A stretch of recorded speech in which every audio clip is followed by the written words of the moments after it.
জরাজীর্ণ এই জমিদার বাড়িতে এখনও বাস করেন জমিদারদের পঞ্চম প্রজন্ম। এখানকার শেষ জমিদার সত্যনারায়ণ ভূঁইয়ার ছোট ছেলে দীপক নারায়ণ ভূঁইয়া তার পরিবারসহ এখানে বাস করেন।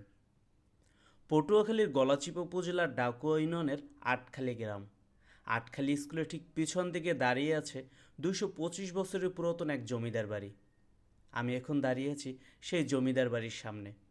স্থানীয়ভাবে এটি আটখালী জমিদার বাড়ি কিংবা ডাকুয়া জমিদার বাড়ি নামেও বেশ পরিচিত। এই জমিদার বংশের প্রতিষ্ঠাতা ছিলেন জমিদার উদয় নারায়ণ ভূঁইয়া। প্রায় 6000 একর সম্পত্তির মালিক ছিলেন তিনি। এই বাড়ির জমিদাররা অত্র অঞ্চলে প্রজাবান্ধব জমিদার হিসেবে বেশ পরিচিত ছিল।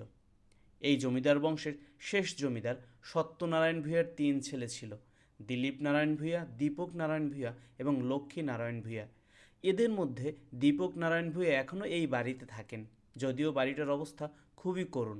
দীপক নারায়ণ ভূঁইয়া এখানে প্রায় সময় একাই থাকেন। তার একমাত্র ছেলে পটুয়াখালীতে ডাক্তারি পেশায় নিয়োজিত। দীপক ভূঁইয়াকে এই বাড়ি ছেড়ে ছেলের সাথে থাকার জন্য বহুবার বলা হয়েছে, কিন্তু তিনি রাজি নন। এই বাড়ির প্রতি তার আলাদা মায়া মমতা জড়িয়ে আছে। দীপক নারায়ণ ভূঁইয়া পরম যত্নে আগলে রেখেছেন এই বাড়িটাকে। এরপর হয়তো আর কেউ যত্ন নেবে না এই ঐতিহাসিক বাড়িটির।